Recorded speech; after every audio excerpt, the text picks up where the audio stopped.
ॐ नमः शिवाय। अथ श्री शिवमहापुराणे रुद्रसंहितायां सृष्टिखण्डे विंशोऽध्यायः। श्री शिव महापुराण के 7 संहिताओं में से दूसरी रुद्र संहिता के अंतर्गत 5 खंडों में से प्रथम सृष्टि खंड का यह अंतिम 20वां अध्याय वाचन में उपस्थित किया जा रहा है। इस अध्याय में भगवान शिव का कैलाश पर्वत पर गमन और सृष्टि खंड के उपसंहार का कथन किया जा रहा है। सत्यलोक में भगवान ब्रह्मा जी नारद जी को भगवान शिव की महिमा इसलिए सुना रहे हैं क्योंकि नारद को यह अभिमान हुआ था कि मैंने काम पर विजय प्राप्त कर ली है, और इस अभिमान को, सफलता को वह अपने आप छिपा न सका, और स्वयं भगवान शिव ने उसको अपनी सफलता, काम विजय की बात किसी के सामने न कहने की आज्ञा दी थी। उसका उल्लंघन किया। ब्रह्मा जी के सामने भी उन्होंने अपने काम विजय की बात कही। ब्रह्मा जी ने भी मना की, लेकिन नारद जब नहीं माने और विष्णु के पास में जाकर के अपने काम विजय के कथा सुना दी, तो भगवान विष्णु उनको यद्यपि भक्त होने के कारण प्रेम से समझा सकते थे, लेकिन जब शिव का कथन ही इनकार कर दिया और स्वयं अपने पिता ब्रह्मा का भी आदेश नहीं माना, तो फिर मेरा भी आदेश नहीं मानेगा। यह सोच करके जिस प्रकार से नारद जी को समझ आ सकती थी, वह कदम उठाया।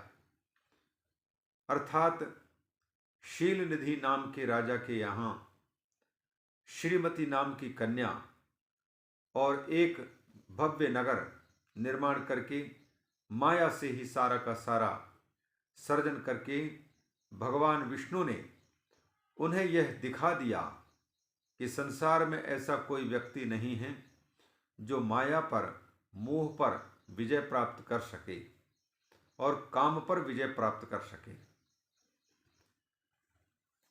गुस्से में आकर के भगवान विष्णु को नारद जी ने शाप दिया।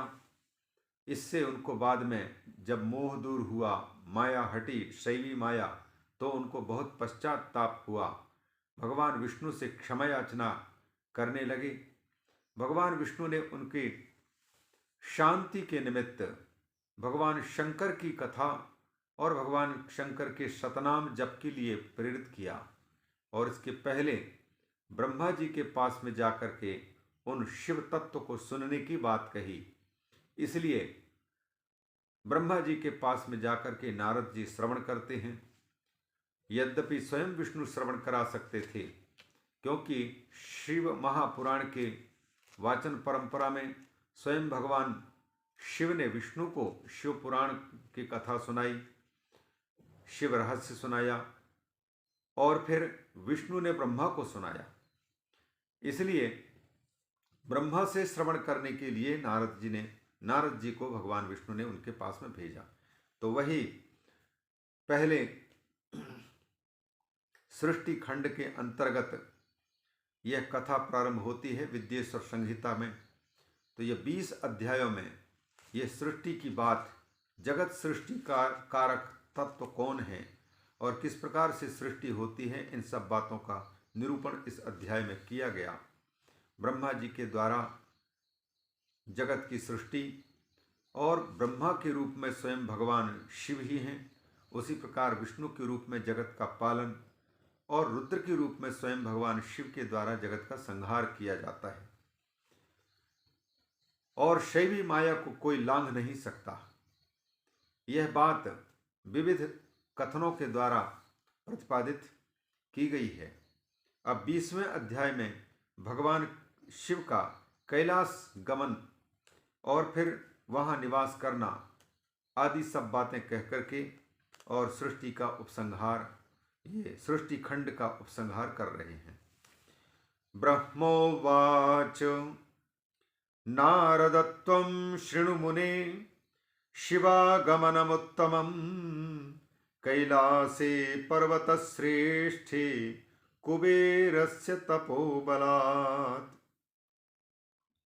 ब्रह्मा जी कहते हैं, नारद, हे मुने, भगवान कुबेर की तपस्या के बल से भगवान शिव का जिस प्रकार से पर्वत श्रेष्ठ हिमालय में कैलाश पर्वत पर आना हुआ था, शुभागमन हुआ, उसको अब तुम श्रवण करो, वह प्रसंग सुनो। ब्रह्मा जी कहते हैं, निधिपत्ववरम दत्वा गत्वा स्वस्थानमुत्तमं विचिन्त्य हृदि विश्वेशः कुबेर वरदायकः। कुबेर ने भगवान की बड़ी आराधना की, तपस्या की थी, काशी में एकादश शिवलिंग की पूजा की थी और भगवान शिव की लिंग रूप में स्थापना करके पूजा की। भगवान शिव उन पर प्रसन्न होकर के उनको निधिपति बनने का आशीर्वाद दिया, वरदान दिया था। और साथ ही साथ यह भी कह चुके हैं कि मैं तुम्हारे साथ में मित्रता करूंगा, तुम मेरे सखा रहोगे और तुम्हारे ही पास में मैं समीप रहूंगा।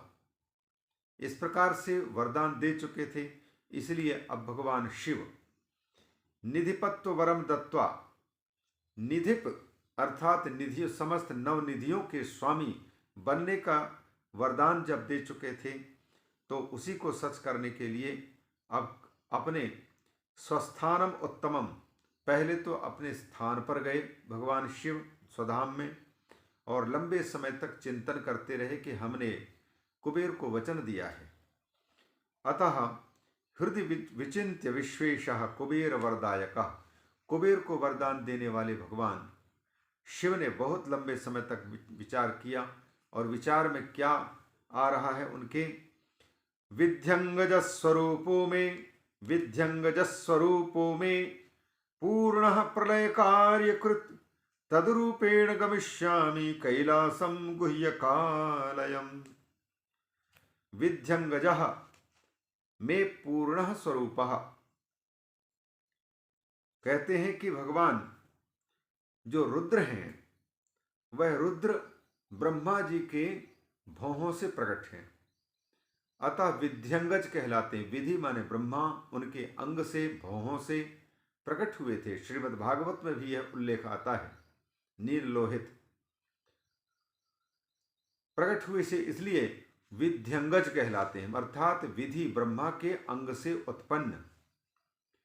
और वह कौन है? भगवान ने स्वयं पहले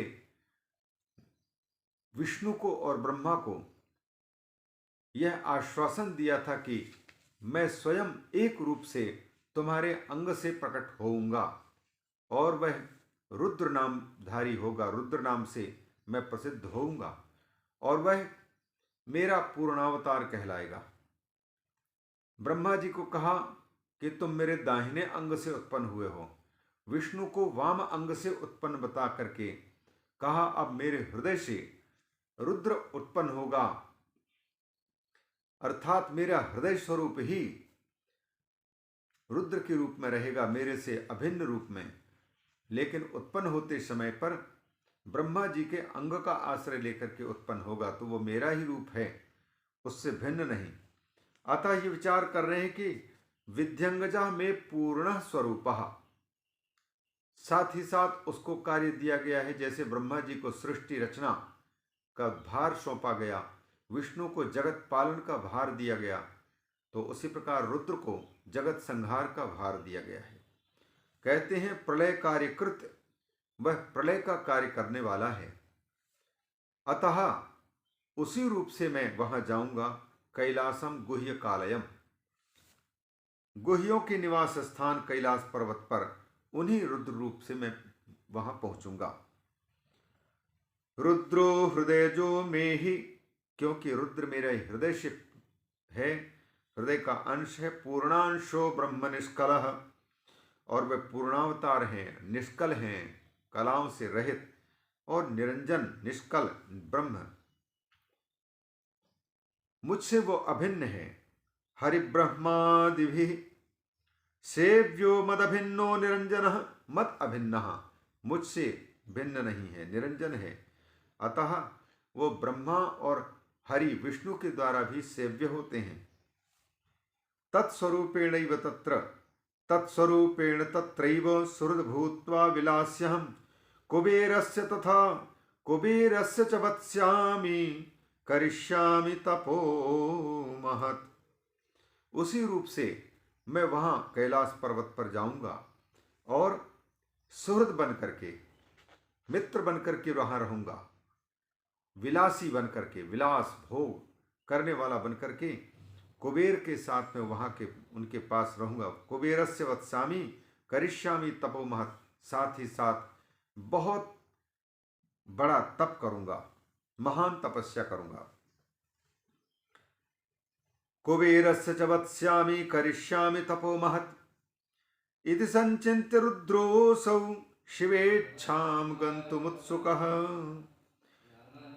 भगवान शिव की इस इच्छा को विचार करके, जो भगवान शिव का ही पूर्णावतार है रुद्र, उस रुद्र ने कैलाश पर्वत में जाने के लिए अपनी तैयारी बना ली। गंतुम उत्सुका, और इसीलिए जाने के उद्देश्य से उन्होंने ननाद तत्र ढक्काम स्वाम सुगतिम नाद रूपिणीम, अपने ढक्का को, डमरू को बजाया, जिसके की सुंदर नाद उत्पन्न हुआ। नाद स्वरूप अपने डमरू को उन्होंने बताया, जो कि सुगति, उत्तम गति देने वाला है।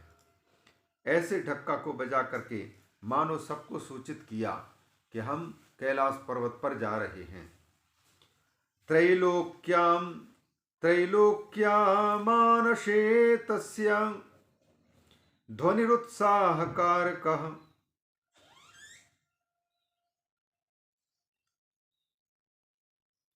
आह्वानगति संयुक्तो विचित्रः सांद्र शब्दकः।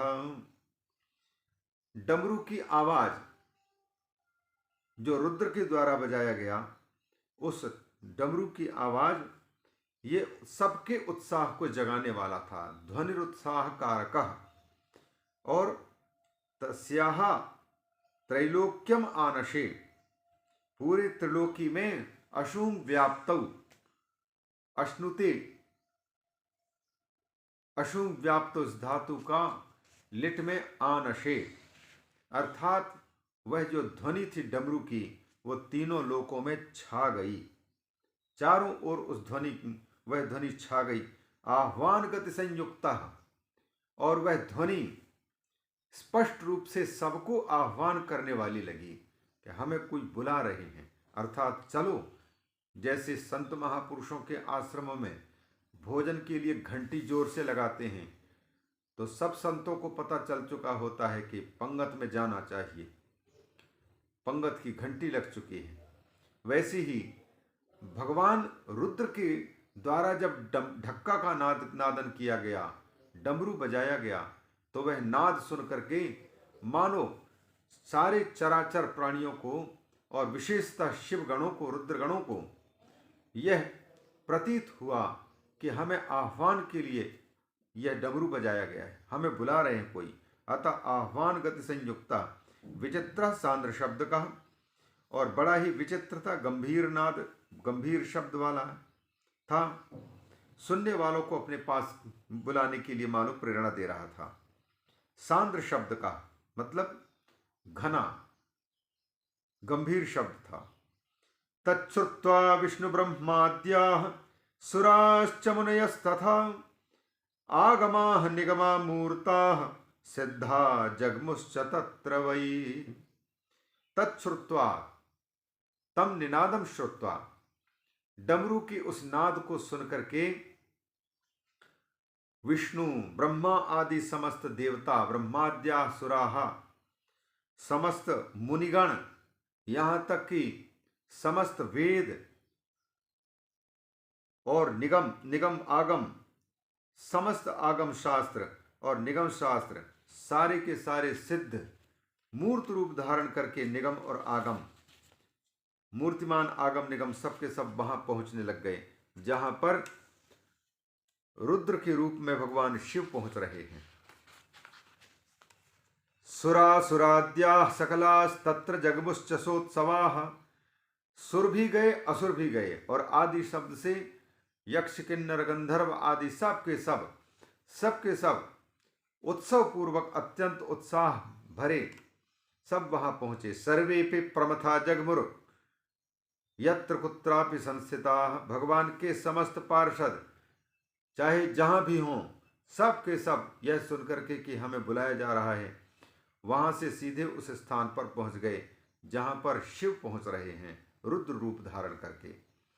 सर्वेपि प्रमथा जगमुर यत्र कुत्रापि संस्थिताः, गणपाश्च महाभागाः सर्वलोक नमस्कृताः, तेषां संख्यामहं वक्ष्ये तेषां संख्यामहं वच्मि सावधानतया शृणु।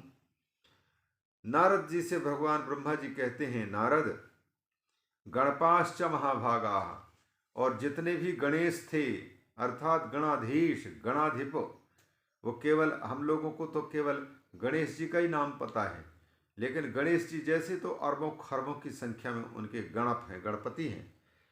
तो अनेक गणपति और एक एक गणपति के नियंत्रण में अनेक रुद्र सेवक लोग रहते हैं, पार्षद रहते हैं, सेवा करने वाले। गणपाश्च महाभागा सर्वलोक नमस्कृता, सारे लोग जिनको नमस्कार करते हैं, ऐसे समस्त लोगों के द्वारा नमस्कार्य बड़े बड़े गणपति वहां पर समुपस्थित हुए। ब्रह्मा जी कहते हैं, तेषाम संख्याम अहम वच्मि, कौन कौन गणेश्वर के गणपति के अंडर में उनके अधीन होकर के कितने कितने ये सेवक लोग थे, इन सब की मैं संख्या बताऊंगा। कहते हैं, सावधानतया शृणु, सावधान होकर के उसको श्रवण करो। इसको अगले भाग पर हम प्रस्तुत कर रहे हैं।